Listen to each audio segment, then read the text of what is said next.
Iran said the retaliation wouldn't stop. Not after one strike. Not after 10. Now, it claims the 27th wave has landed. An Amazon-linked facility destroyed. A US airbase in flames. A THAAD battery knocked out. If Tehran is telling the truth, this war has entered a new chapter.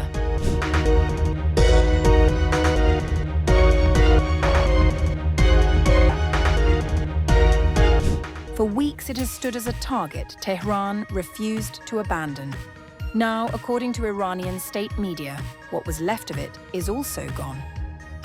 In a major development in the US's war on Iran, satellite images released on July 24th show fresh damage to a data center in Bahrain, which Iran says belonged to Amazon Web Services. The Islamic Revolution Guards Corps said the remaining structure of the facility was hit and destroyed in the 27th wave of what it calls Operation Nasser II. In a statement, the Guard alleged the site had been feeding intelligence to American forces, calling it a key link supporting what it labeled the child-killing US military. The IRGC forces targeted and destroyed the remaining building of the facility in the completion of an earlier operation against the American company's data center. Amazon facility played a key role in processing and supplying intelligence to the child-killing US military. The strike on Bahrain was not carried out in isolation. Tehran says the same wave of attacks reached into Kuwait, where suicide drones struck a large ammunition depot at Ali Al Salem Air Base, setting off explosions the Guard says leveled the site. 6 accommodation blocks were reported destroyed and 3 more damaged, with Iran claiming a number of US personnel were killed or wounded. The US military has suffered hundreds of deaths and far more injuries during the 5-month war of aggression against Iran. Tehran pushed the point further, accusing Washington of underreporting its losses and pressed American media outlets to investigate the true scale of casualties and cost. The claims did not stop there. Iranian media also reported the destruction of a THAAD missile defense battery, a system the US has long described as capable of intercepting ballistic threats under any conditions. Meanwhile, in northern Iraq, smoke was seen rising over Erbil Airport, with some reports tying the blasts to warehouses linked to the American consulate. Intense activity by the Siram air defense system was also observed last night at the US occupier's consulate.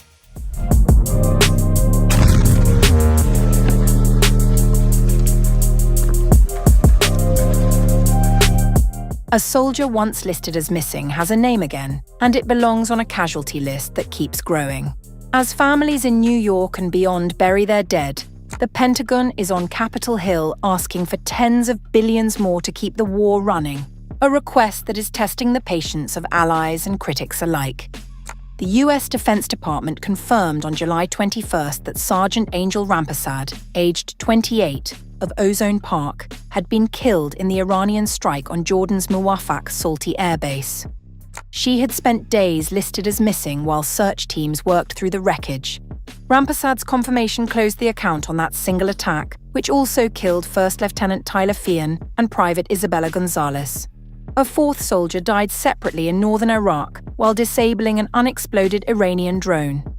Yesterday, US Central Command announced the passing of 2 US service members and the missing status of 1 in Jordan following an Iranian attack on July 17th. After a thorough search, US military personnel found unidentified remains at the location earlier today. Together, the deaths pushed the war's official toll to 18, the highest since fighting resumed this month. The Pentagon's wounded count has climbed alongside it, now standing at 447, with nearly 100 troop injuries confirmed since early July. CNN reporting this week found the Pentagon has grown slower to confirm troop injuries, often deferring to a military casualty website that trails real events by days or weeks. Independent tracking site militaryspend.org, which compiles and flags disputed figures from multiple sources, estimates the combined death toll across every side of this year's conflict at somewhere between roughly 8,970 and over 18,300, a range so wide it reflects how little either Washington or Tehran agrees to disclose. US President Trump is now scheduled to attend a dignified transfer at Dover Air Force Base on July 22nd, though it remains unclear which of the recently killed service members will be included. The human toll has arrived beside a financial one that keeps expanding. Testifying before the Senate Appropriations Committee on July 21st, Defense Secretary Pete Hegseth put the war's cost so far at $37.5 billion, revised upward from earlier estimates, as protesters repeatedly broke into his testimony. Do you have a new estimate about what the war has cost us so far in this, the fifth month of the first year of this war in Iran? Senator, the estimate we have as of today is $37.5 billion. And is the current activity, which we've been told about, the exchange of fire back and forth in Iran, an indication that that number is going to go up in the months ahead? Some of that number captures additional O&M, mill pay, and other that would be anticipated through the fiscal year. So some of that anticipates what costs would be going out in the future as well. So the new number you've given me is what? $37.5 billion. And that represents the cost of the war through what period of time? Through now for certain aspects of it, but also mill pay, O&M, other anticipated costs through September 30th. Multiple sources familiar with internal Pentagon figures say the true cost may run well beyond what Hegseth disclosed publicly. Behind closed doors, the numbers have been just as hard to pin down. Despite the mounting toll and disputed figures, the Trump administration is pressing Congress for far more. House Republicans have proposed a $95 billion package covering the military and other White House priorities, with war funding making up the bulk of it. Senator Patty Murray, the committee's top Democrat, said Washington has heard this promise before. So he should be praised. He should be praised for starting war without authority, creating a situation in which the world economy is suffering tremendously. We have to have extra money for our farmers, and we have no outcome, at least no realistic outcome in sight yet. Murray said Trump has repeatedly claimed a deal is close and the war will end soon, even as his administration now seeks $70 billion more and asks Congress to simply trust that it will work out. That trust is in short supply even among Republicans. Several say they still lack basic detail on the military's needs, even as party leaders push toward a House vote this week.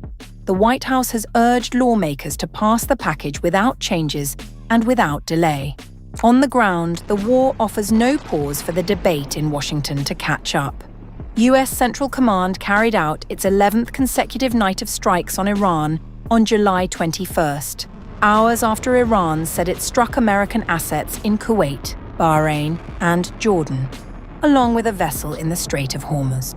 Speaking in Manila on July 22nd, Secretary of State Marco Rubio warned that letting Iran control and toll that waterway would set a dangerous precedent for global shipping. We remain open to diplomacy. We remain open to working it out in a negotiated way, but right now they don't seem to be serious about that, and so we're going to continue to protect shipping. We think other countries should join us in that endeavor. We don't need them to, but they should, because they're more impacted by it than we are. For now, the dead are counted, the bills keep coming, and Washington remains no closer to agreeing on how or when this war ends.